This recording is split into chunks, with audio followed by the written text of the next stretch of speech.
My name is Shireen Salti, and I am the Executive Director of the Canadian Arab Institute. The Canadian Arab Institute is a national, nonpartisan organization focused on the interests and issues of the Canadian Arab community through research, policy, and community engagement. المنظمة الكندية العربية هي منظمة وطنية غير حزبية تركز على اهتمامات وقضايا المجتمع العربي الكندي من خلال البحث والسياسة والدراسات والمشاركة المجتمعية. As an Arab woman in Canada, I am one of the 200,000 Arabs who have settled in Toronto on the traditional territory of several First Nations, including the Mississaugas of the New Credit, the Anishinaabe, the Wendat peoples, the Huron-Wendat, and the Puton peoples. The Canadian Arab Institute is comprised of volunteers with a variety of intersecting identities, whether we immigrated to this land by choice, by force, by displacement, or were born here in subsequent generations. We recognize that by being here as settlers and immigrants, we are bound to the treaties of this land. Tonight, we honor trailblazing Arab Canadian women. We are reaffirming our stance and commitment to unlearning colonial histories and respecting and giving thanks to all that has come before us and the many stories of the diverse Indigenous nations across Turtle Island. We know that women are facing double the brunt of this global pandemic, and this is showcased through the rising unemployment rate of women, especially Arab women, with an unemployment rate of 22% in comparison to Caucasian women at 9.2%. We are committed to understanding the employment barriers facing Arab women through research. And today, I'm happy to announce our latest partnership with Women and Gender Equality Canada to do exactly that. Before I introduce our amazing moderator, I would like to thank Sally Dumashki, who volunteered her time and efforts for this event. Sally is passionate about increasing immigration and refugee women's representation in decision-making spaces. Sally, your passions and efforts do not go unnoticed. Also, CAI's very own communications lead, Jasmine Hawande. She's a business school graduate, an artist, and community organizer who is passionate about gender equity. Jasmine, thank you so much. There are many, many, many women that inspire me here today and have supported me on my journey. I would not be here without them. To all the panelists, you are my inspiration. To the many Arab women in the audience, Lina Zeba, Olga Kaddoura, Amira Hassan, Sara Al-Hawash, Janine Al-Hadidi, Najla Zeba, Dalal Al-Wahidi, Sara Hashim, Aya Shalshi, Ula Muhajir, and last but not least, Rania Yunus. Thank you for paving the way for us. I thought really, really hard about how to honor all these inspirational women in my life. So now I would like to gift this poem to all of you. I came across a poem that perfectly embodies all the Arab women are. This is by an Arab woman from Oman. Her name is عائشة السيفي. اسم الشعر الاكتفاء.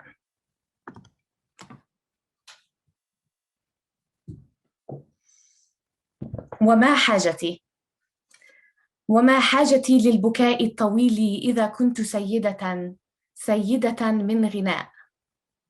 وما حاجتي إن غدا البحر أرجوحتي وسرير السماء. وما حاجتي للمرايا إذا أودعتني وجوه جميع النساء. وما حاجتي للرجال إذا كنت زوجة هذا التراب وأم الصحاري التي تنجب الأنبياء. وما حاجتي الحقيقة إذا كنت أصنعها بيدي كما أنحت الرمل ثم أغيره تارة تلو أخرى لطين وماء. وما حاجتي للهروب من الموت إن كنت أحمله بين ضلعي صديقا يخفف عني ليالي البكاء.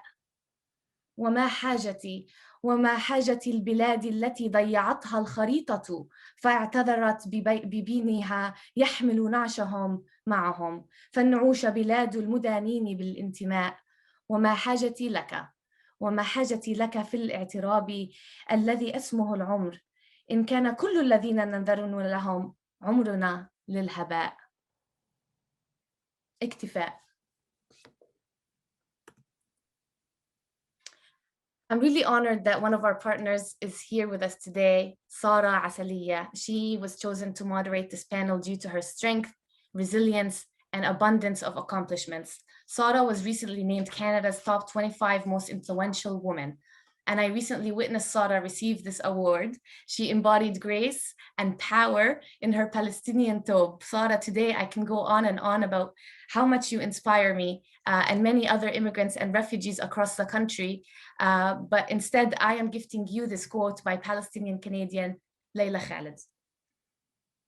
ليلى خالد تقول: إن المرأة هي التي تعطي الحياة، إذن فهي التي لها القدرة على الدفاع عنها، هي التي تعمل على استمرار البشرية. لهذا السبب فأنا فخورة أن أكون امرأة.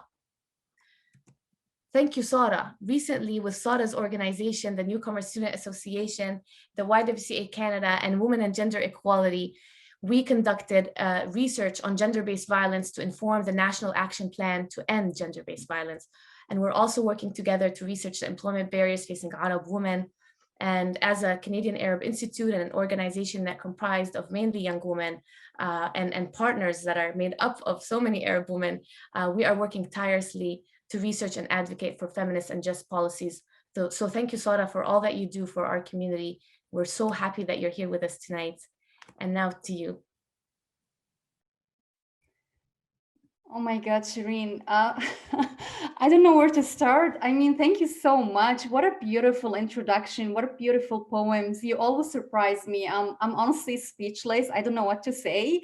I did not prepare any poems or anything, but honestly, thank you for everything that you do for the Arab community. Thanks for putting us on the map, for amplifying our voices, centering our narratives, and for challenging stereotypes about the Arab community. Thanks for being you. Thanks for being unapologetically you. And thanks for doing it all with love, passion, and dedication. Thanks for building a community in the diaspora. And thanks for prioritizing our community needs. I can't wait. I really can't wait to see what the Canadian Arab Institute will do and accomplish under your leadership. Without any further ado, good evening, everyone, and thanks for joining us as we celebrate and shed light on some of the amazing and inspiring Arab women that are leading the way for young generations to follow. It is an absolute honor to be sharing this space with all of you today. I will start the conversation by introducing our amazing guest speakers, and there is going to be a lot of engagement opportunities for participants to ask questions and engage in the conversation throughout the event. So please feel free to write your comments or questions on the chat. We will keep an eye on that. I'll start by introducing the first speaker. Dr. Hudal Al-Marvy is a recipient of the Order of Canada, first woman Dean of Engineering in Canada, professor and founding director of the Intelligent Manufacturing Systems Center at the University of Windsor. Unfortunately, Dr. Al-Marvy could not join us today due to a family emergency. We are thinking of her and sending her and her family love and positive thoughts. We still wanted to honor her and her work and contribution to the education and research and the community. She is a role model that many of us look up to, and she has indeed paved the way for so many young Arab girls and women who aspire to be like her one day. Dr. Mona Saleh is an assistant professor in the Faculty of Education at Concordia University of Edmonton, and she is the author of Stories We Live and Grow By, retelling our experiences as Muslim mothers and daughters. Dr. Bessma Momani is a full professor in the Department of Political Science and Assistant Vice President, Research and International in the Office of Research at the University of Waterloo. Carole Saab is the Chief Executive Officer of the Federation of Canadian Municipalities, one of Canada's top 40 under 40. She is recognized by peers as a game changer and constantly voted as one of Canada's top 100 lobbyists. And last but not least, we have Barâa Arar. Barâa is a Toronto-based community organizer, writer, and editor. She is a recipient of the Carleton Provost Scholar Award for Community Engagement and Immersive Research. Thank you again for joining us today. Why don't we start with you, Dr. Mona? Why don't you tell us about your story and how and where did it all started for you?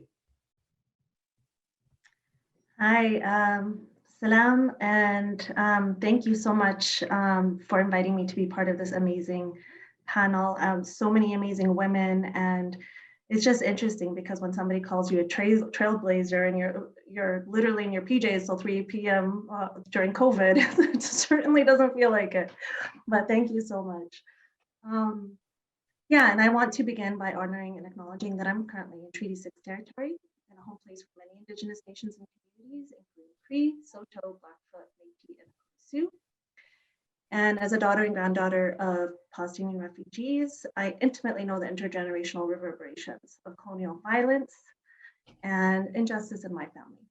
And I'm committed to my responsibilities as a treaty person and an educator for justice, inshallah. So to begin, when you said your story, subhanAllah, like I think of, so I turned 40 not too long ago, and it's a time of reflection a lot of the time when you hit some of these milestones. And I was really, really thinking about so much of my own story and being born and raised here in Edmonton to two parents who lived in Lebanon actually most of their lives. They were both born in Lebanon, but they're Palestinian. They had their Hawaii and they were always considered Palestinian refugees. And then Siti and Jiddi came to live with us when I was around 10. And subhanAllah, like my life would not have been the same without them. Every part of who I am has been shaped by them and by my aunts and uncles who ended up following. Alhamdulillah, they were able to come.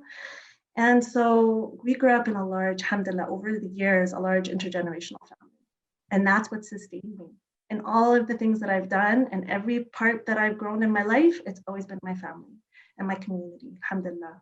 Obviously, the Palestinian community here in Edmonton, but of course, the Muslim community and different communities that I'm a part of. And so most of my work has been about delving into some of those stories because I'm a narrative researcher. And some of the stories that we live and we tell and that have been planted in us along the way. And so right now, my research is alongside Syrian Muslim refugee women of children with disabilities. Because part of my story right now is not just that I'm an intergenerational survivor of Palestinian violent displacement, but I also am mothering an autistic daughter. And here I am thinking, if it's so difficult for me to, as somebody who's born and raised here, as an educator, has been part of the system for all of my life, and I'm finding it really hard to navigate these systems that are very ableist, and to be there for my daughter. I can't imagine somebody who's coming as a newcomer. I think of my mom, like, and if that was part of her story, couldn't imagine it. And so, along with histories of obviously trauma as well. And so that's kind of what my work is about right now. Thank you so much. Thank you so much. What an inspiring story. And the reason why I did not read your full bio, it's impressive. It's like pages on top of pages of accomplishment. And the reason why I'm starting with a very simple question, tell us your story, because I really want us to humanize leadership.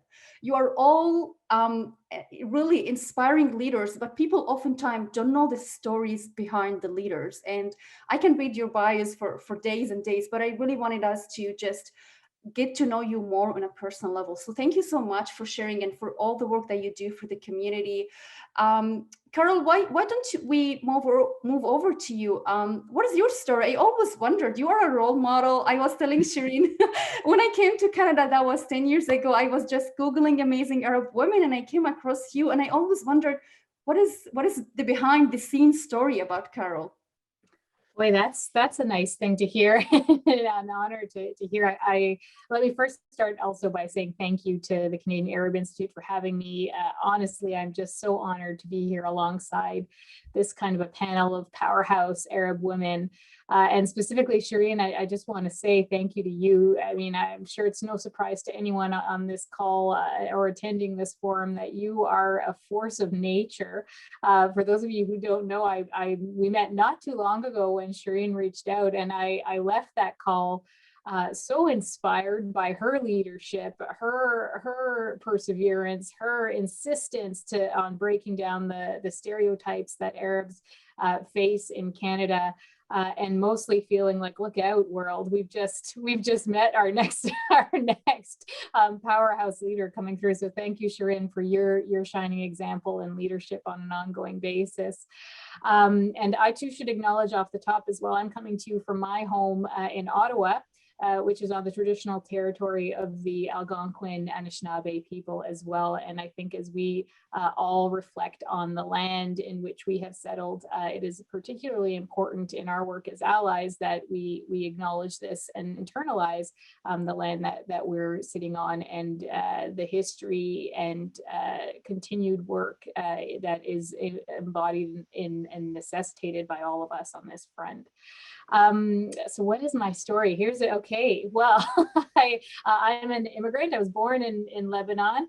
My family moved here following my brother's father when I was still quite young. I was an infant. Moved in '82 to Canada during the war. That really pushed my family. I have an older brother, and at that point they said, you know what, we need to find some place where we can find peace, where we can really start to build a life from there. So they immigrated to Scarborough, where I was raised from there going forward. And it's so, I was reflecting a lot about this panel about my identity as an Arab woman in all of this. And one of the things that strikes me in all of this is really, I have to say and own up front that own my privilege, in that while I certainly identify as an Arab woman, I am an Arab woman, I'm obviously also white passing, and people often make assumptions about my ethnicity. I'm often told by well-intentioned white women about the work we need to do as allies. People are often surprised when I say I'm an Arab or when I say I'm an immigrant, and their surprise speaks volumes. And I think that is important for us as Arab women to identify. I know that I'm not alone in that. And identify it because it really calls on people to understand diversity as an identity as something that is dynamic, contextual, intersectional, that it's more than skin color, that race and racism is socially constructed, that we often muddle the categories of race and ethnicity together.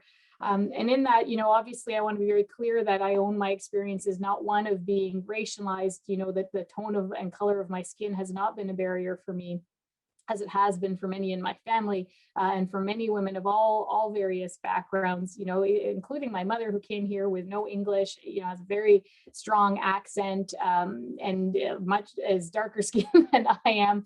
And I'm continuously working myself to own and understand my privilege, to mobilize that understanding, to be an effective ally for racialized women. But for me and many other Arab women, our reality, while it isn't about discrimination based on our skin, it is discrimination, and we face discrimination and barriers based on ethnicity, on culture, on being newcomers. I have faced much of that growing up here in my life, and I'll still encounter a lot of that as a daughter of immigrants, as well as someone who continuously has to be their advocate as well, in a system that wasn't supported, wasn't designed to be supportive of them, and is laden with bias as we go forward. And so all of this to say, there's so much for us to discuss about sort of our Arab identity,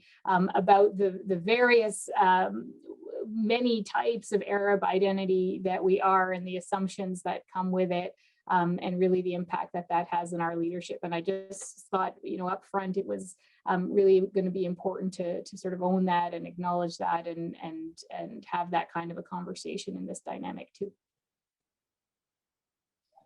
Absolutely, very well said. And I love the piece when you talked about you as the daughter of immigrants, how you need to advocate for them, because we hear their stories a lot of the time.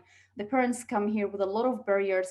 They don't know how to advocate for themselves. They don't know how to speak up. They don't know even how to do regular daily, day-to-day things, like going to the school, going to the bank. The children become at a very young age kind of taking care of their parents and their family. I really loved that piece and how you're honoring this family story.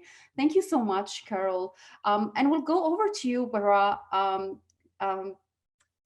I have been following you and your work and the amazing stuff that your mom is doing. There is a story there about you and your family and where you came from. What is that story? Thank you very much. Thank you for the invitation. Thank you specifically, Sally Dimashqi, for asking me to be part of this. Sally, in another world that feels very far away, was my boss. So it's really an interesting way that we all know one another. Yeah, I think that I always, I think I'd like to say that I came from two parents, both of whom were immigrants, but who were first-generation immigrants, but who came from different countries. And I think that's where I always sometimes start my story. My father is from Syria and my mom is from Tunisia. And I think when I say that to non-Arabs, non-North Africans, for them, it doesn't seem like a big difference, right? You know, for, oh, whatever, it's in the same general region, right? But as we know, that's not the case. Everything from the dialect to the food to the customs to, of course, there are similarities, but also many differences. And regional differences and cultural and linguistic differences. And so I always grew up having to kind of hyphenate my identity in many ways. So I was never able to pick, oh, I am Arab Canadian or North African Canadian. And people now know Syria for very unfortunate reasons. But Tunisia is still not, I mean, Tunisia is more well known than it was in, you know, before 2011, but still, so before the Arab Spring, but still, my mom, who's also on this call, she always jokes that when we say, oh, we're from Tunisia, especially when you're on the phone, people will say, oh, Indonesia or oh, Malaysia, like they still don't have the recognition. But so I think that I was very lucky, actually, and I realize that now, to have parents with two different cultural backgrounds, ethnic backgrounds, because from the very beginning, I understood that I can kind of investigate and explore different cultures and ask questions about why certain customs are the way they are, and that even though I have two parents who, you know, technically both speak Arabic, they have, you know, different traits and different cultural backgrounds. So I think that's very important to grow up to know that, like was said earlier, that there is diversity within what we consider the Arab diaspora.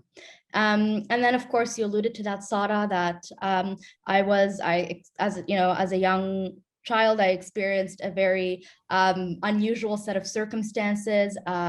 In 2002, my father was arrested and detained at JFK airport and deported to Syria.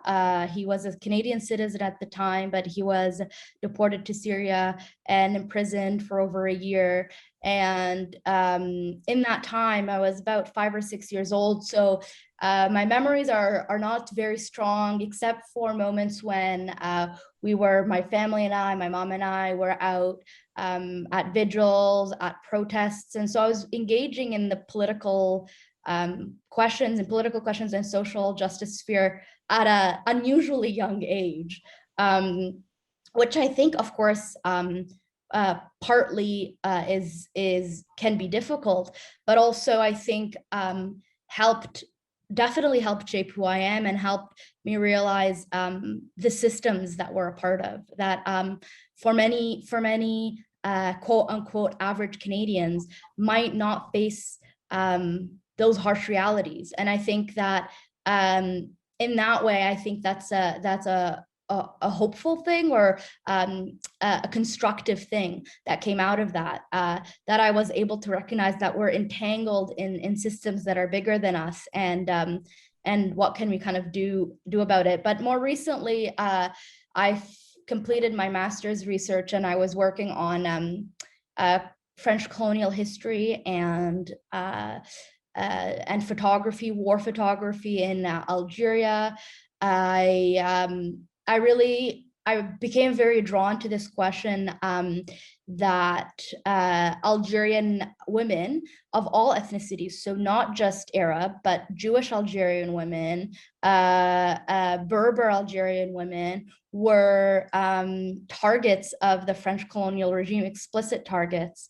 And we see these dynamics replicated today, how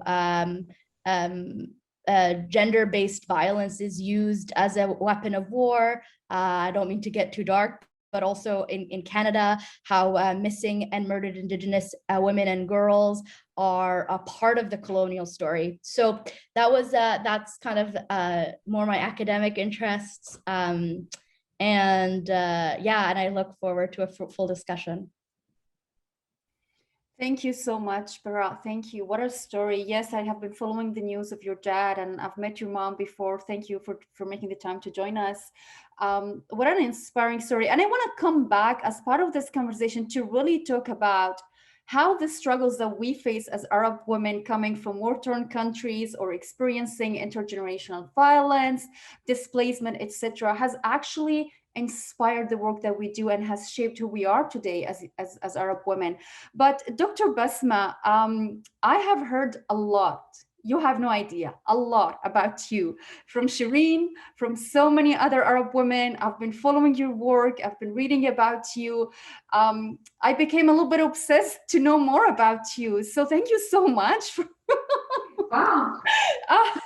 I'm honestly, like, even Dr. Mona, like, we've never met before, but I do follow her on Twitter. Like, this is, for me, it's just, I'm coming full circles. When I came 10 years to Canada, you know, it's just, for me to be in this moment is just really, I'm kind of still in denial. But your work really inspires me and motivates me every day. So what inspires you to do the work that you're doing? What is your story? Wow, thank you so much. And I'm honored to be on a panel with such amazing, amazing women.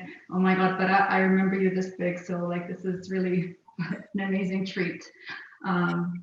So thank you, everybody. I guess, so my story, oh dear, what a great question. I mean, it's funny because Carole, and I've admired your work as well, and really respect all the things that you've done in your position. But I have the and when you talked about white passing, I was like, oh my gosh, someone who understands my dilemma, right? You know, it's not a dilemma. I know it's a privilege, but it's a very interesting place, you know, for those of us who are discovering new ways of thinking about identity and ethnicity. So my story is a little bit different than everybody else's. I was actually born in Canada. My father immigrated here when he was in his late teens, early 20s, back in the early 60s. And my mother, you know, they got married in the usual fashion. He went home and got a lovely bride and came back with her. And I was born with my siblings. And so it's an interesting thing to say that I've seen a lot of different representations of Arab Canadians. My story is one who, you know, being raised in the 70s, I tell this to people, you know, the one thing when they heard we were Arab, which was very novel, it was very weird. But then they were like, oh, do you guys have like oil in your backyard? Because all they knew in 1970s was the oil crisis, and Arabs had oil. I mean, that's literally, you know, the connotation of Arab was with oil, and you had to be rich. So you had to have, you know, it was like, you know, it was always the questions, did your dad a sheikh? I mean, it was just weird questions, but that's what you get in the 70s. In the 80s, it was a different scenario. There were, you know, hijacking of planes, and it was a new narrative. The 90s was a different narrative. And so, you know, one experience is different ways of being perceived. And, you know, I'm afraid to say that too often it has been negative. And that's motivated me. I'm an academic, so I think one of the things that I hope is to see the value in research and academia to sort of change conversations. But I think also, and I sense this from, and I don't need to put words in the mouths of others, but I can sense this from the panel, is that there is a sense of responsibility.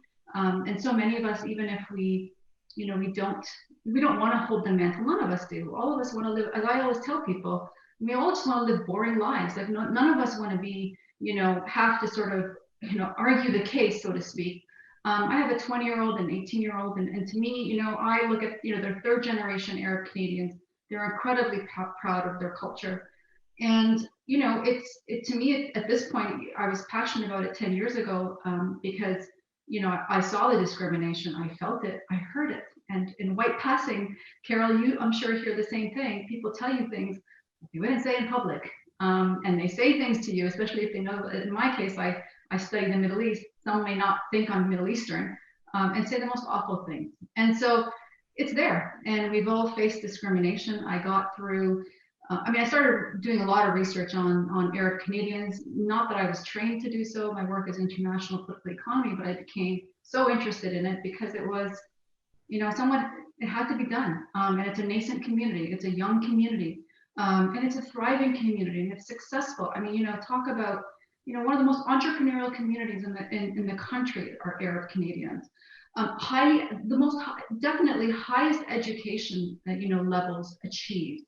And there's so many great things. And I mean, I think, you know, without trying to, I'm going to shed a tear if I think about it too much, but like, it's a beautiful culture and society and people. Like, I mean, I think, you know, when all of the negative stereotypes that are said of us, and, you know, we're the most giving people. Like, I don't know someone who doesn't say, oh my God, you know, Bessma, when she invites you to your home, is kind and sweet. And I'm like, yeah, that's just not me. That's me and, you know, 380 million other people, because that comes with the culture. Like, you're going to eat, I'm going to feed you. And, you know, I might hug you because that's just my culture. And it's such a beautiful culture. So to have you know, this negative impression of us, because of politics, which none of us were forced into having to live on. And I mean, we have refugees here, right? So many of you on this panel are the victims of politics, not, you know, you had no agency in it. And so in many ways, you know, there should be kindness and not, you know, these negative stereotypes that have been created around our people. So that motivates me. That's not my story, maybe, Sara, I apologize, but it certainly motivates me. And it inspires me when I see young people. Shireen's not on camera, but you know, she's below me, so I'm going to do this. But I adore you, and you know how much I respect and everything that you've done, because you are working hard for us. And I say us, and I really, truly, utterly mean us, all of us, for my children, for their children, inshallah. And so I think that's really important for us to remember, that we need advocates. I hope this inspires everybody to donate to the Canadian Arab Institute. Hint, hint. But you know, this is, you know, look. I'm a political scientist and I can talk all day about this, but, and I'm sure Carole can speak to this as well because of your position, but you know, you're going to convince people with facts, you're going to convince people with compelling narratives, and it only comes with maturity. This is an amazing community, but we're young. And, you know, I think Sara and Barâa and others maybe noted it, but, you know, I don't think my mom could have self-advocated, right? I mean, that's just the reality. You know, she's a lovely, wonderful person. I can self-advocate, and God, if you saw my daughter, I mean, she is even more empowered. She makes me look like a weakling. And that's the beauty of having, you know, having time and history, and certainly, of course, not just education, but and it's confidence, not because we're not confident women. I don't want to suggest that we're not confident women, but it comes with knowing the system, okay? And we need to know the system. And so that takes time, that takes effort. And I noticed that there's so many of us who we're fed up of politics. We're fed up of the system. We just want to live, as I said, boring lives. And so many people just tune out. But I don't think that's the way to go. We need to be engaged. We need to be motivated. We need to get involved. And we need to advocate. And we only do that when we're together, when we, you know, don't see color, we don't see religion, we don't see ethnicity, we don't see sexual identity, we just see human beings who share a beautiful culture that deserve to be seen in equal footing as every other Canadian in this country. So in long-winded form, that's what motivates me, Sara. Oh my God, that is so inspiring. And you are absolutely right. Your story is our story. It's about us. It's not about you or me or Carole or Barâa today. And I loved how every one of you, when they shared their story, there is a sense of community there. There is something that motivates you to do something for others. It's no longer about you, but more about how to use the privilege and the power and the position that you have to really empower others, especially the young generation. Bessma, I loved so much. Maybe this is the first time ever since I came to Canada, that I am being on a panel discussion that people are actually talking about the strength of the Arab community. That brings so much pride and joy, because everywhere I go, I feel that I have to defend my Arab identity, and I have to push back that we're not like this. We're actually very educated. We're very smart. We're very empowered. So, and Sara, do you know a weak Arab woman? I don't. I mean, this is the thing, you know, if you think of the media portrayal of Arab women as weak and demure and victims, Arab women are strong. Arab women are determined. They get stuff done. You know, I don't know an Arab woman, and all of my aunties and all of my taunts, none of them are weak. Okay, that says something. The misperception about our people is unbelievable. Sorry, I interrupted. no, absolutely, absolutely, very well said. And we will talk later on, because there is an insane amount of resilience that I must say in each and every one of us. It's just too much for other people to believe it, right? But thank you so much. That's such a wonderful introduction into our conversation. But I'll move into this second part, which is, you know, and we are talking about International Women's Day, and this year theme is choose to challenge. And maybe some of you have alluded on how did they choose to challenge, but I really want to know a little bit more about some of the challenges that you faced, you know, when you came to Canada, whether you were born in Canada and during your career, and how did you overcome some of these challenges as Arab women? And maybe I'll start with you again, Bessma. So we'll go this way.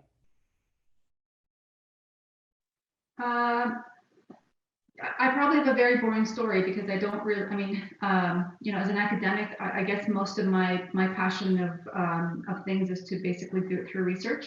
And so when it, you know, in talking about International Women's Day, I mean, I think we've all become a little more aware of not just race and ethnicity, but also gender.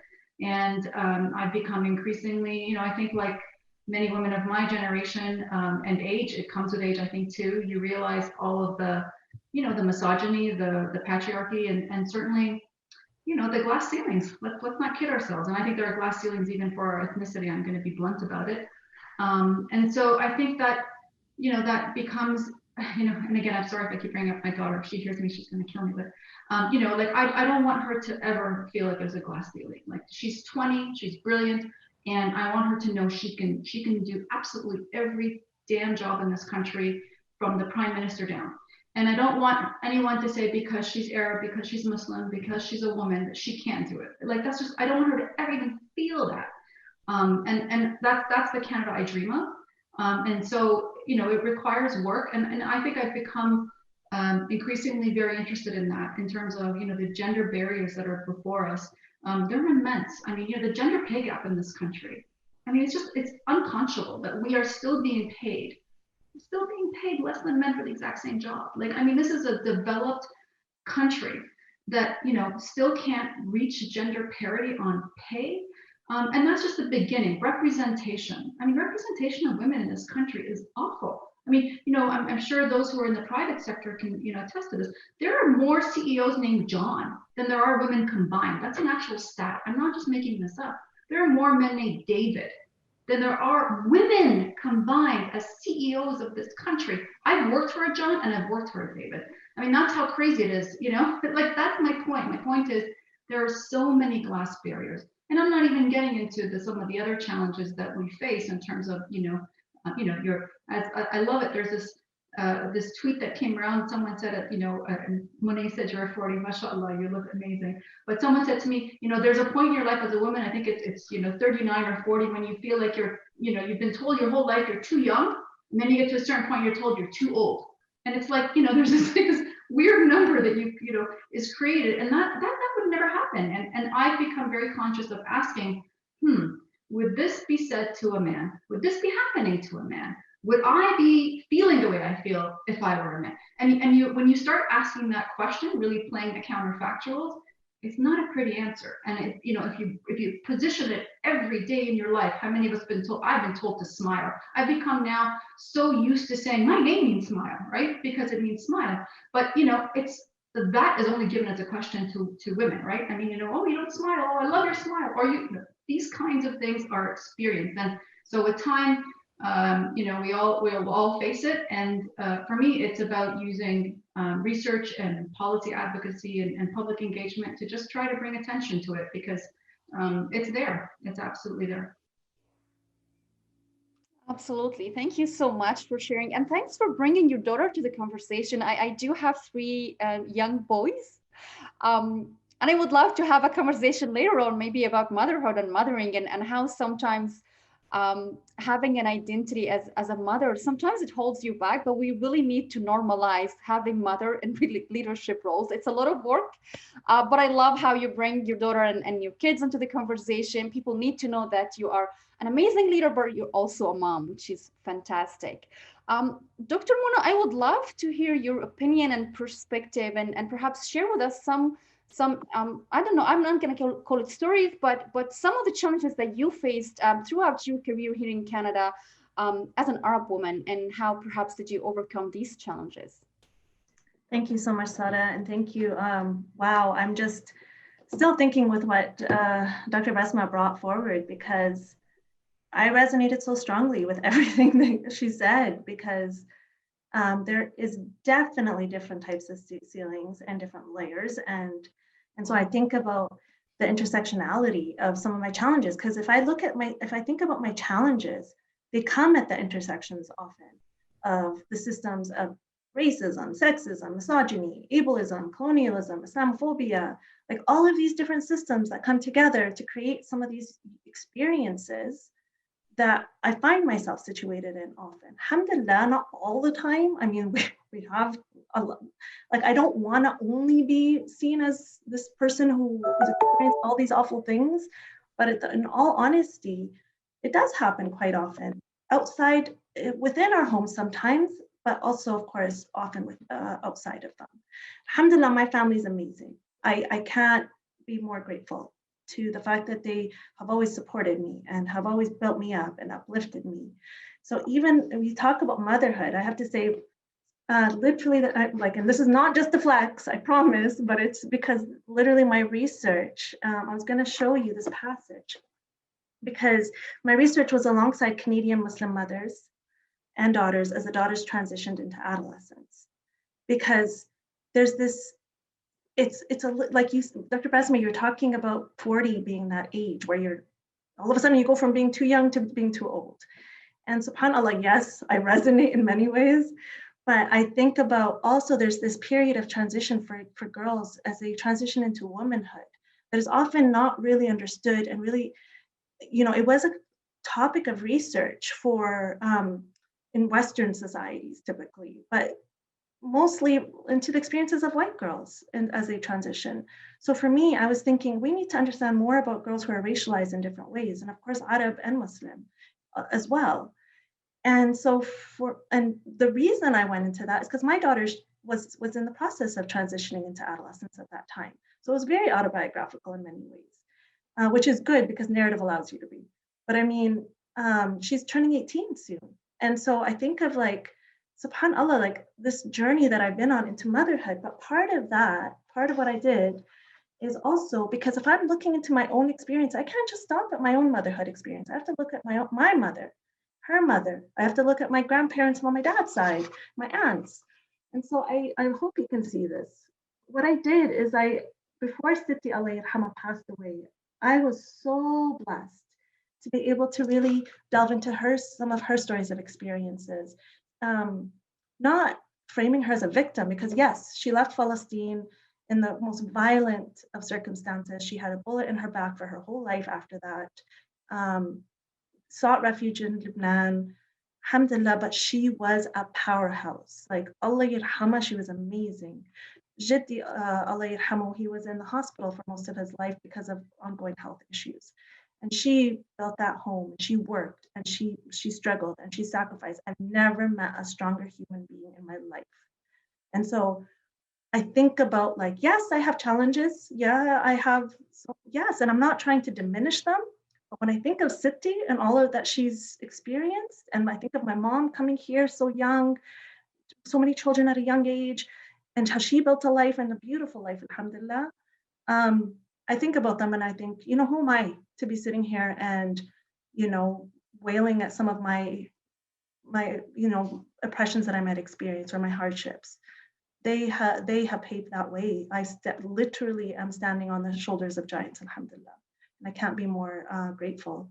So I think about that as you think about like the challenges. Yeah, there's going to be challenges, and I'm not trying to diminish that. But they were able to navigate artfully, alhamdulillah, those challenges. They are, and it's just like so many of the women in my life, like Ammati and Khalati and, you know, my cousins, and they're just amazing. And so I think of that and I think, you know, they're able to do it, and they're able to do it with such love and with such humility and with such grace. And so, alhamdulillah, like, you know, yes, these systems are there. Yes, we have to be real about them and bring them forward, which I do in my work. But I also have to think about, like, you know, just how amazing, alhamdulillah, they are. And we have been in general as Muslim and Arab women. This is so beautiful, and it really resonates because oftentimes I complain a lot. I complain a lot, like I'm juggling so many things and I'm being a mom, and now the kids are you know, at home because of COVID. But really, I very rarely take the time to think about my mom and what she had to go through. We are from Palestine. She is still back home in Palestine. But it's really very like, yeah, so many mixed emotion because you're reflecting not only about your mom's story, but also about your grandmother and the magnitude of challenges that they had to overcome, and doing it all with compassion and resilience and never complaining. So for me, this is something for me to be grateful for them, for everything that they've done for us. They absolutely paved the way. Thank you so much for sharing. Carole, do you want to share with us, you know, you are a brilliant Arab woman in an amazing leadership role. What are, as an Arab woman, was there any challenges that you faced, you know, climbing that ladder into leadership, and how did you overcome them? Yeah, thank you. It's a good question. Boy, I identify with a lot of what the other panelists have shared, and let me tell you, you know, my career grew through politics, which is a male-dominated field, which is not diverse right now at all levels, at all orders of government. I started in federal politics and then moved into local government and municipal politics. And in all orders of government, it is, you know, being a woman, being a younger woman, being an Arab woman, all of these things and the intersection of them compound into some significant challenges. And I would say, if I'm being honest, again, to the point of sort of the privilege associated with sort of being white passing and all this, a lot of the context and challenges that I feel I was faced in my career are associated with being a younger woman, you know, and in that time I had to learn very quickly to become my own best advocate in a system that wasn't going to make space for me organically, to not assume that my accomplishments were going to speak for themselves as they should. Or equally shocking to me when I internalized it, and then all of a sudden not shocking when I thought about it, that my ambition was obvious. You know, there were a lot of assumptions made. Like, I think you have to know me for 5 minutes to know that I'm an ambitious person. And, you know, it was remarkable to me, some of the assumptions from people who I had worked with for a long time, that I wouldn't want to progress in my career. I wouldn't want to take the next step. You know, you know, very clearly, I remember one of sort of my bosses saying to me, like, oh, well, you know, you'd be a great fit for that. I just didn't think you'd be interested because you have a young family, you know, and I have a 3-year-old and an 8-year-old, and life is certainly busy and challenging, but that's my decision, certainly my decision. And those kinds of layered assumptions really make it difficult. You compound that with having to work harder for baseline credibility that should be yours. You know, I face this often as CEO. I come into a room with folks who haven't done their research, and I can tell they're surprised that I look the way I look, and I am who I am.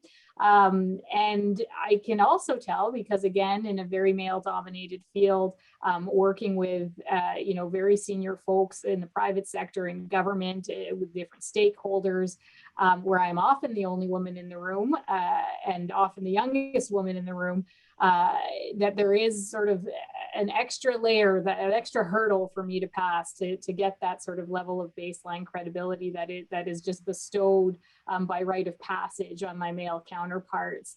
I was recently asked to answer as part of the top 40 interviews. They did a series of questions saying, in one word, answer this question. And one of the questions was, what has been the greatest challenge to your advancement? And my answer was patriarchy. And I could tell that was not the answer that was expected. It certainly jumped out in terms of comparable answers, but I think it's very real. And I think women face that in fields across the country. Dr. Bessma, you really highlighted that some of the pay gaps, but also just the real sort of gap in women as you get through increasingly senior levels of leadership. And so in thinking about this, deciding where is my course of action, I chose to challenge that by pushing through that. And now I continue to choose to challenge by using my platform to very deliberately make space for other women, to mentor other women, but also to call out behavior that is barrier inducing to other women. And, I was thinking about the theme, and as empowering as it is, choose to challenge. And again, Dr. Momani, this was something you said earlier about, comparable to your mother, you have the ability to self-advocate, and that really resonated with me and struck me. And another thing that struck me was when, in a similar vein, is a colleague of mine, a racialized colleague, saying, well, how nice that some of you have the option to choose to challenge. I don't feel like I have an option. I have to challenge if I'm going to do this. And I'm tired of challenging. It's time for other people to take on some of the work, And so I think I also now, in my role, have a responsibility to challenge and to use my platform, to use the opportunities I have to make that space, to call, to intentionally help create space for women, particularly racialized women, to continue to grow and develop their leadership in a system that remains very problematically and systematically biased against them. And so that, I think, is true for too many of us in too many fields. It's certainly true in politics, and you don't have to scratch very hard for an evidence base. Just look at the representation numbers, and that speaks volumes. And that's going to be continuing to do that. The other piece of this, and this is why events like today are so important, what has enabled me to continue to advance my career and grow my career is a network of champions and a network of women and people who I'm standing on the shoulders of, who also use their platforms to continue to help lift others, including myself. And so for all of us, and I also identify with, sometimes you don't want to have to play that role, and you want to be able to just have this be the way that it is. But while we have so much work to do, choosing to challenge, if you have the luxury of being able to opt in, is just so critical. And I take that responsibility now as an employer and as a CEO, but also as the leader of an organization who can drive change in this country very, very seriously. Wow. Very well said. Very well said. I love that everyone in the room today, and I'm sure a lot of participants, are taking responsibility to drive social change and to pave the way for so many other women. I know I'm personally, I wouldn't be here today without other women who believed in me, mentored me, and championed me. So nobody makes it alone. We all need a help we can. And I love that mentality. I love your drive, Carole.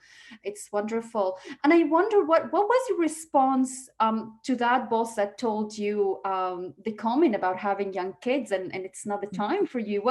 Because oftentimes, let's face it, as women who are mothers, a lot of the time, they get these comments a lot, which sometimes not necessarily we don't know how to speak up and advocate for ourselves, but in the first place, we are not on the agenda. We are not invited to the table to apply for a certain leadership role because people think that motherhood is a barrier. Like, what is your advice? What kind of response we can do and keep it still, professional without drama or anything? Yeah, it's a great question. In that moment, I somehow had the presence in that moment, because I was genuinely caught off guard, to say, well, did you think of asking me if I would be interested? It's a pretty easy thing to do, and I mean, the person I was talking to was immediately sort of like on his heels and a bit sheepish, and I'm sure starting to think through and process the assumptions that he had made. But let me tell you who's not getting asked that question: young men. Right? They're not getting the question of, well, what if you want to have children? What does that mean for your career? And we assumed you didn't want it. People assume ambition, right? People assume ambition from our counterparts. And so, I think it's important to, you can very professionally name it and address it and clarify. But I meet with a lot of young women, and I go out of my way to have these conversations. And one of the pieces of advice I give is, you have to be your own advocate. You really have to put yourself out there, and it's uncomfortable and it's not fair, but you just got to go for it. And because nobody is, no matter how accomplished you are, is coming at this without a biased assumption about what your goals might be, what your objectives might be, because of your gender. And that's something that we collectively have to work to overcome. I'll say one more thing. One of my mentors, she was my very first boss, and it was when I was considering having my first child, and she said to me, and I was saying to her, and I was contemplating putting my name forward for a more senior role. And I said to her, is this the right time? Is this the right moment? I'm going to have a baby, and she just unequivocally looked me directly in the eye and said, Carole, if you aren't going to do this, if someone like you who has earned this kind of a role isn't going to normalize this, it's our responsibility to enable your maternity leave. It's our responsibility to take that on. And it sucks that you have to contemplate this, but it's, do not conflate that with your career ambitions. So you've got to make decisions as if that isn't a consideration. And I know that again, there's a lot of privilege inherent in that. I have a co-parent, I have, resources to be able to do that. And not everybody is in that position. And so we have an obligation to account for that and make space for that and support the advancement of women in all different economic situations. But I think some of the best advice I was given was, if you can, just treat it separately and put your name forward, and let's start normalizing what this needs to look like. And so that's advice that I share as well when I'm given an opportunity to. Wonderful advice. Thank you so much. Yes, we need to normalize this, and we need to see more women and more mothers in leadership role. It shouldn't be a barrier. Absolutely. Barâa, we'll go over to you, and can you please share with us some of the challenges that you faced throughout your career as an Arab woman, and how did you overcome them? Thanks. The first thing I'm going to mention is something that's come up a few times so far, about gender parity in pay and the economic situation. So International Women's Day has its roots in the labor movement. And that's something to really recognize, I think, when I think about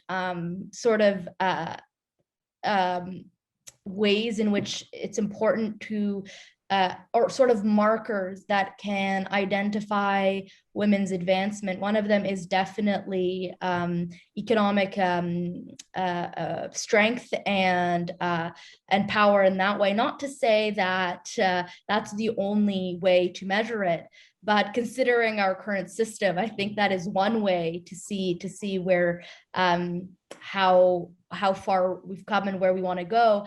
And on a personal note, I think one thing I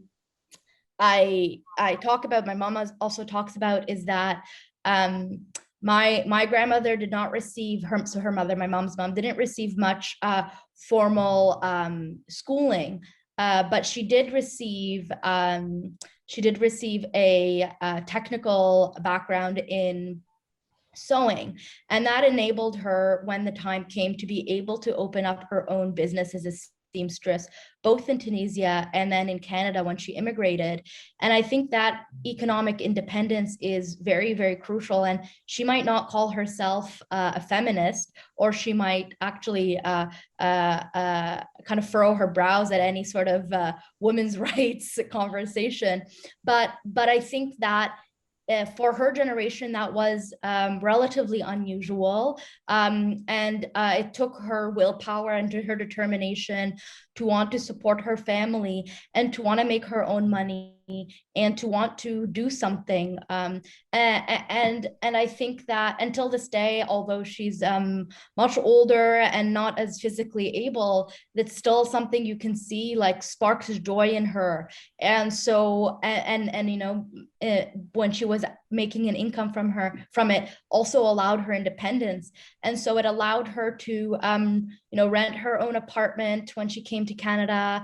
It meant that she learned how to take the bus to buy fabric. It kind of created this whole ecosystem. And then even till now, till her, you know, 70s, she was a part of sewing clubs at the community center. So that allows all this, all these relationships. So it's not only about, you know, having an income, it also is about finding purpose and all of that. And I think that, and creating those relationships. And so I think that it's really important that we think about that, and how the, you know, a lot of women's movement questions began in a labor context. So that's the first thing I want to say. As the challenges. So I'm of two minds. I sometimes want to complain a lot, and sometimes I am like Muna, and I want to acknowledge how much privilege I have, and that in many, many, many ways I've had it, you know, not as rough as others. But there are a couple of moments that stand out. So all of them happened. The two I'm going to mention happened in an academic context. And, you know, that's just spaces I've been in.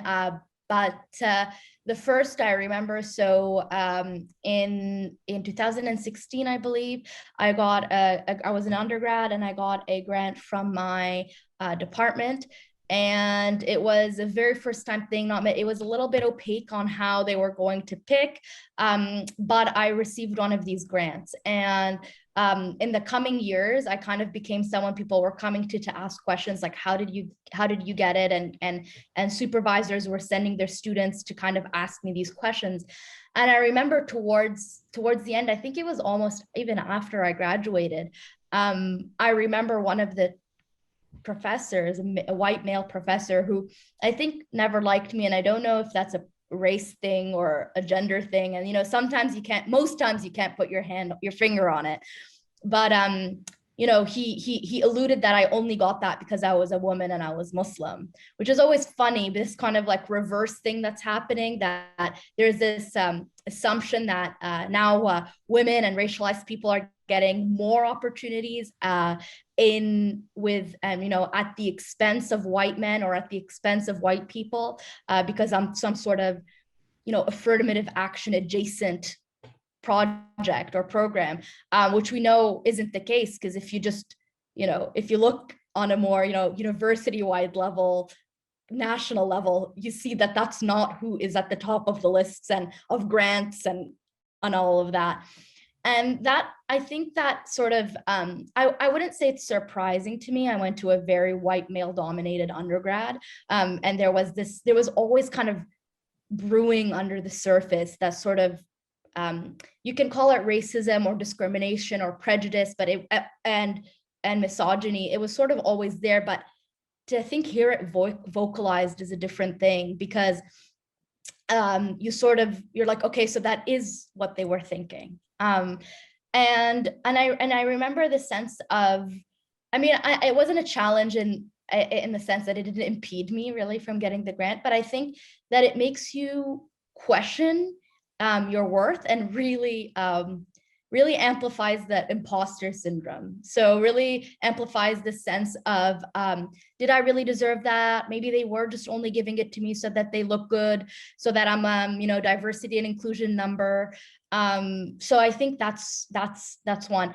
Another very similar situation in the orientation of my master's program, first day, we had all just met each other. There were only a few of us, 20 of us or so, and we were all having dinner afterwards. And I guess in how I was saying it, it was revealed that I received a SHIRK grant from the department.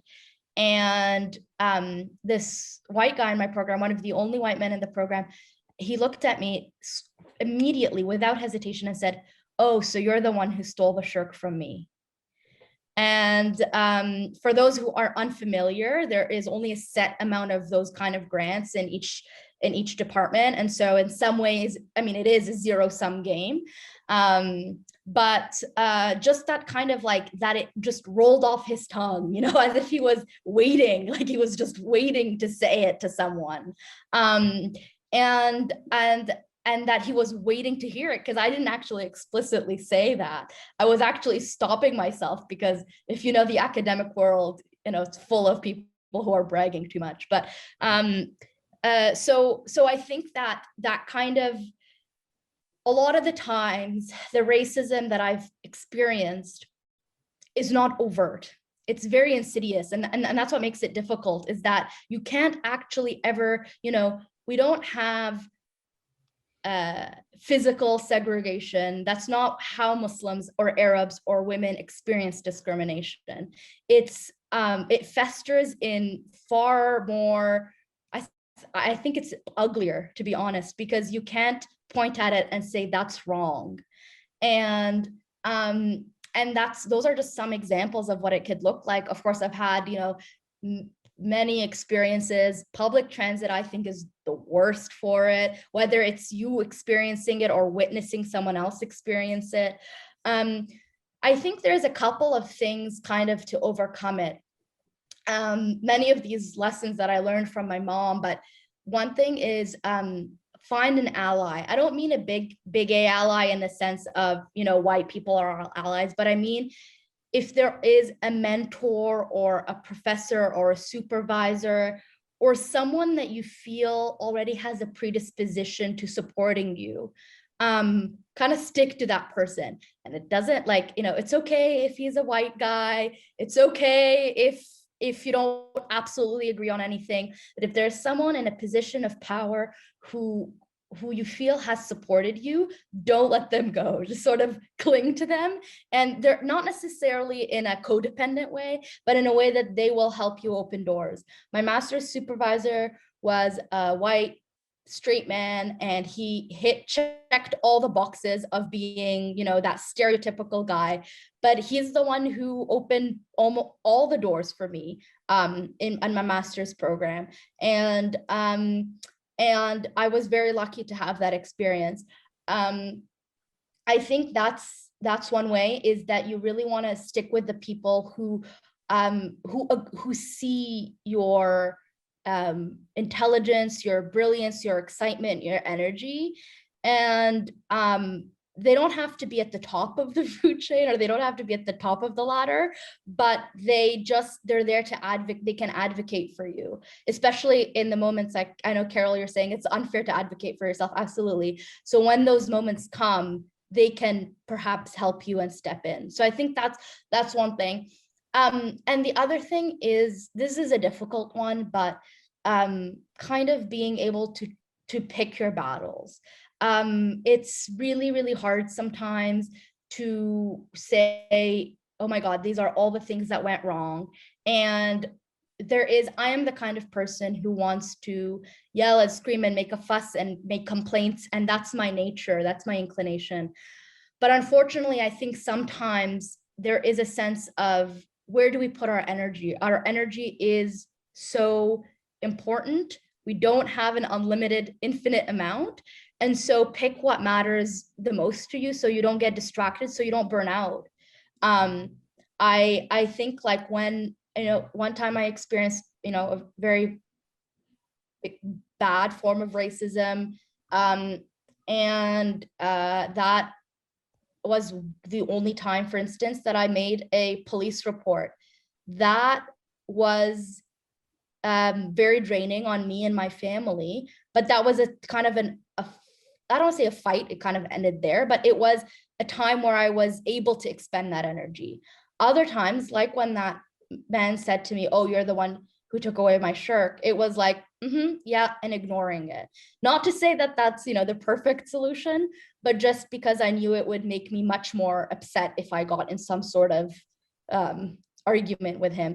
And to know, I don't mean to sound defeatist, I just mean to say that that your energy is very, very, very important. And I don't want to see people waste it on in spaces that just suck it and drain it out of you. So that's what I would say to that, Sara. Thank you so much, Barâa. Thank you for sharing all these things with us. And please know, whatever you got, whether it is a grant or something, I'm 100% sure that it was well earned and well deserved. So please just ignore whatever people tell you. I'm sure it was very well deserved. Thank you so much. It's 7:20. We're running out of time. Really, that was really an insightful conversation. But we do. I want to pause here, and I'm going to ask Jasmine to help me initiate a Zoom poll. We have prepared some questions to engage the participants, and we want to take some time to talk about leadership. And what are your thoughts around, programming that would be focused on building leadership capacity for Arab women? I personally haven't heard anything like this that existed before that is very focused on building leadership capacity for Arab women. So please take some time to just answer these questions, and we'll resume the conversation after.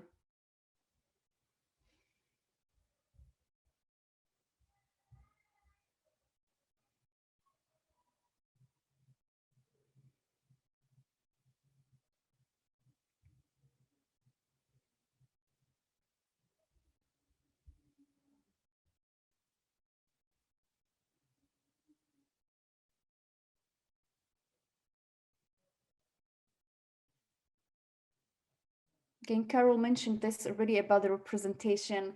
There isn't a lot of representation of women, generally speaking, let alone having Arab women represented in leadership roles across all Canadian sectors, whether it is in our boardrooms, in our newsroom, political institutions, academia, educational institutions, corporations, businesses, you name it. I personally can count them on my hands, the Arab women who are in leadership roles. And so we'll wait to see the results.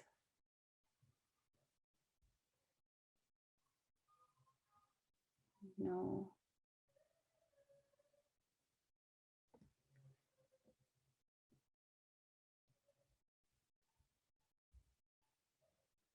So I'm going to quickly ask your thoughts around the results. The speakers, Dr. Bessma and Carole and Dr. Mona and Barâa, and maybe in few words, like, are you surprised? What are your comments about the results that we are seeing and about representation of Arab women in leadership roles? So maybe just in few words, just because I want to make sure that we are getting some question from the participants as well. Carole, I see you nodding and agreeing on, so if you want to start first and then we go to Dr. Bessma afterwards. Sure. Okay. I was, it's striking to see 100%, as Shireen is pointing out in the chat of attendees, saying we don't have enough representation. I wholeheartely agree. Interesting to me, the difference though in the feedback that we don't, we 100% agree we don't have enough representation, and 78% agree we need targeted programs. And I'm curious about the distinction there, but I would say that I think, knowing that it is fact that there aren't enough Arab women in leadership roles across sectors, and that really one of the best ways is to have targeted programs. I hope one of the reasons for the distinction is is that there is a caveat that we also want to ensure that those roles are developed by people with lived experience, that they are actually meaningfully engaging and serving the Canadian Arab population that would be trying to target. But I think those are critical functions. Absolutely, 100% agree. And Dr. Bessma, do you have any comments about the results of this poll? I mean, I'll just quickly point, I mean, I've actually done a poll of Arab Canadian youth across the country, about 1,000 of them, really, really high, statistically relevant polling. And, you know, a couple of things on the last question, because it's really interesting. We actually asked about sense of belonging of Arab Canadian youth, and they have very, very high sense of belonging. I think it's really a myth that somehow they don't feel like they belong.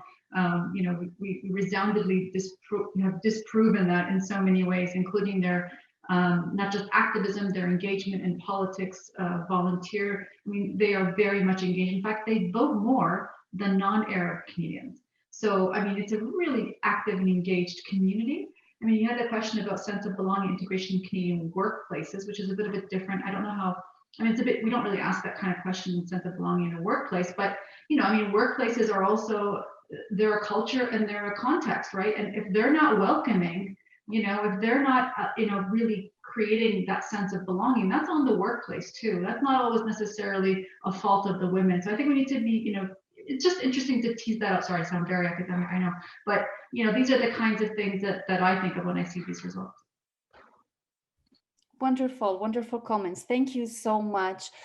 For the sake of time, I would like to turn it to our participants who have been patiently waiting to ask questions and engage, and the chat has been on fire with comments and specific questions. So I do see there is a question here from Lean.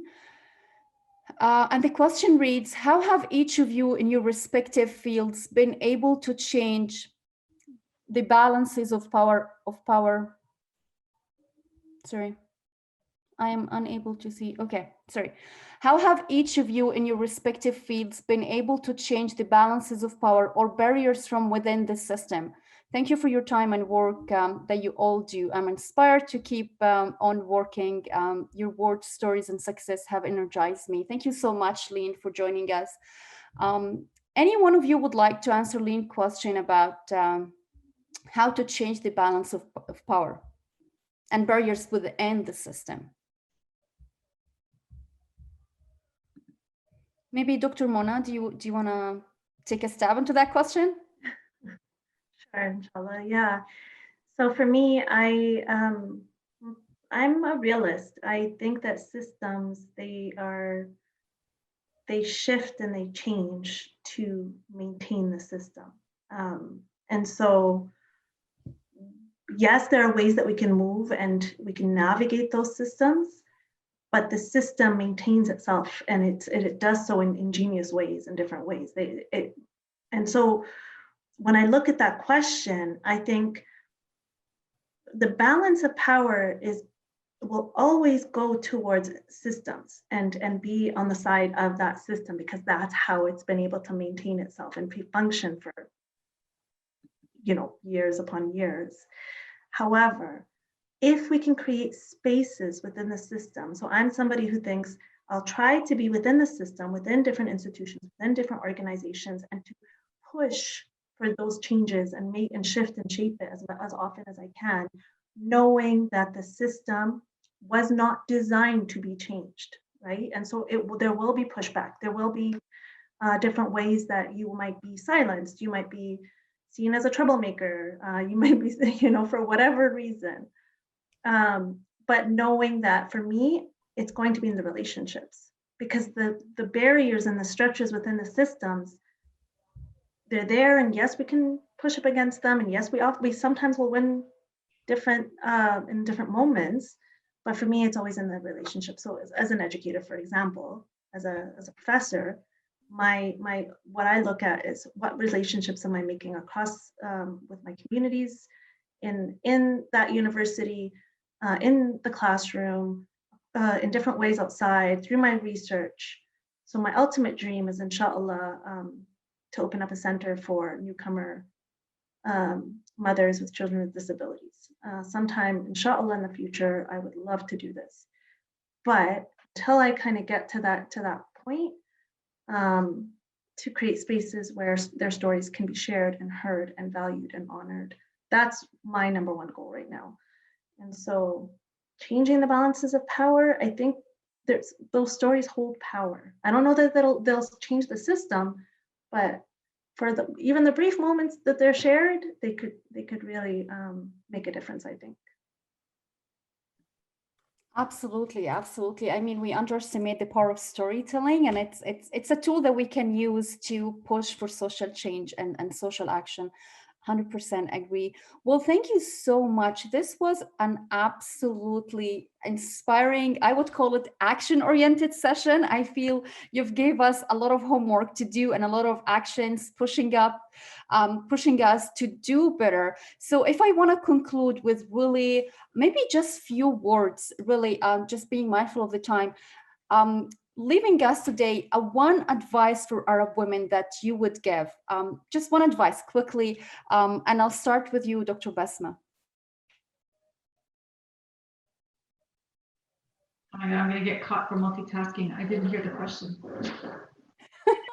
No problem. I am saying that if you can leave us today with one advice for young girls. Pay attention. No, I'm joking. That's the advice. Always pay attention. What's the advice? Thank you. I mean, I think you've heard it all today, but I would, I think being an ally, being a mentor, and paying it forward. I think that's what we need to do. Is really just recognize it and realize that, like, as much as you think, oh, like, what do I have to give? Everybody's got something to give, right? There's always something valuable. I mean, I think when I was a young mother, if someone told me I'd babysit your kids, that was the best gift you could give me. My point is, we all have something we can give to other women, right? And it's a matter of finding what it is that you can give.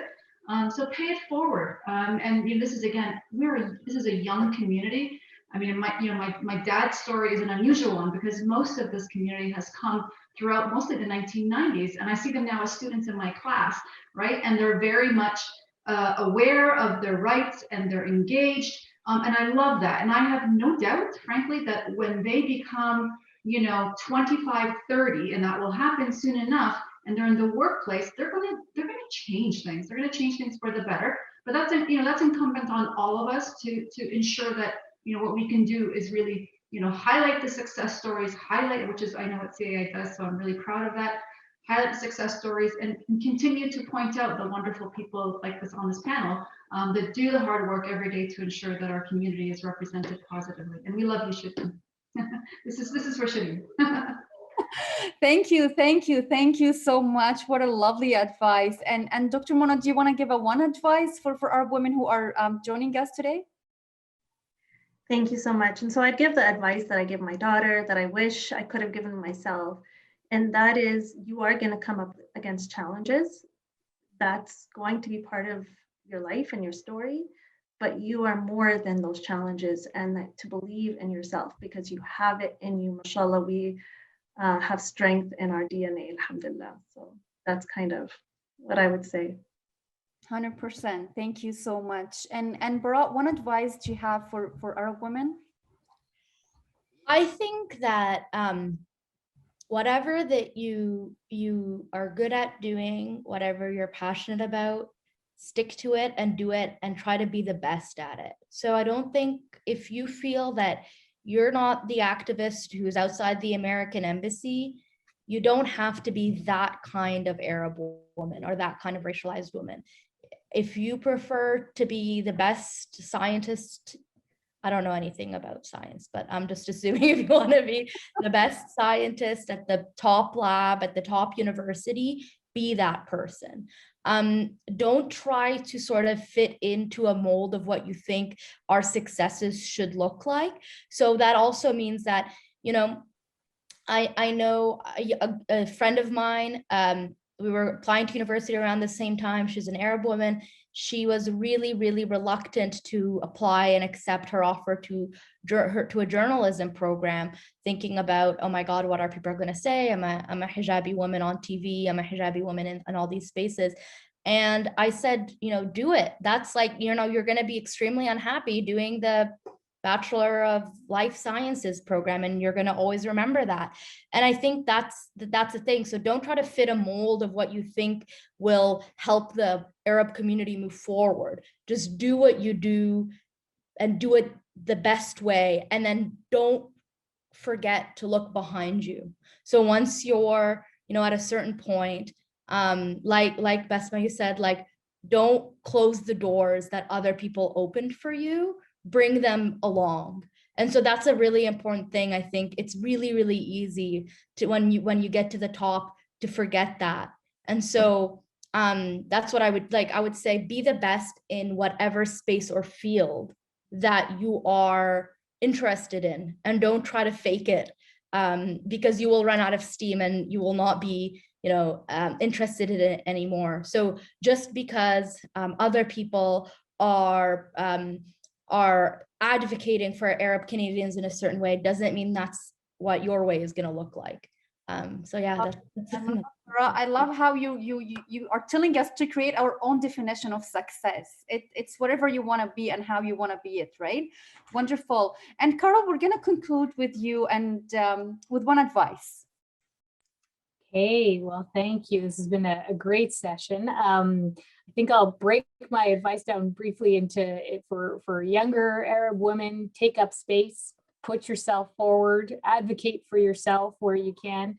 For women, Arab women who have made it to a leadership role, listen to Dr. Saleh, focus on the systems and your ability to impact system level change so that it is enduring beyond you.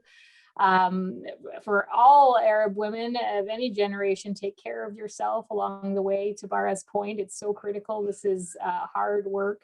And someone put in the chat, what's the advice you have to Arab men? So I'll add maybe a concluding thought on that. Lift up the Arab women around you. Dr. Bessma said it best. I do not know an Arab woman who is not strong. We are a culture of matriarchs, and let us lift them up. And so for the Arab men who are tuned in, lift up the women around you. What a wonderful advice and a wonderful way to conclude this session. It was an absolute honor to share this space with you, and I so very much look forward to staying in touch with every and each one of you. Thank you. I'll turn it over to Shireen, who's going to say some concluding remarks. Thank you all. Wow. Thank you so much, Dr. Bessma Momani, Carole Saab, Dr. Muna Saleh, and Barâa Arar, and Sara Asalya. You left me all so speechless. Thank you. Thank you so much for paving the way for us and for all that you do to elevate the voices and policy priorities of the Canadian Arab community in all of your sectors, whether it's academia, government, entrepreneurship, community building, arts, and more. Thank you also to Dr. Hudal Al-Marvy. While she was not able to join us here today, she is a true trailblazer, a recent recipient to the Order of Canada, and the first woman Dean of Engineering in Canada. We look up to her so much. All of your stories resonated with us, from our mothers who are living through our freedom because they didn't have the privileges that we have today, to being a young woman in a leadership position, to the strength, love, and resilience that Arab women carry and leave everywhere they go, to the working mothers with children who juggle being so many things in so little time. We would not be here without you. It is time to demand more than a seat at the table. It is time to take up space in every room we are in. And that's what my mother taught me to do. That's why I'm here today. So happy International Women's to you and her. This is just the beginning of the conversation at the Canadian Arab Institute. We will continue to center Arab women voices in all the work that we do around gender-based violence, employment, and civic engagement. We shall not forget the Arab Canadian women that are at the forefront of civic engagement movements in Canada. I'm proud to be one of those women today, surrounded by role models to look up to and learn from. Don't forget to follow the Canadian Arab Institute on various social media platforms. And thank you so much, Bessma and Carole, for believing in me. Meeting you has changed my life, and I would not be here without your mentorship and support. Thank you also for Bessma for encouraging everyone to donate to us. Shukran jazilan, and good night, everyone. Thank you all. Tasbahu ala khair and have a lovely evening.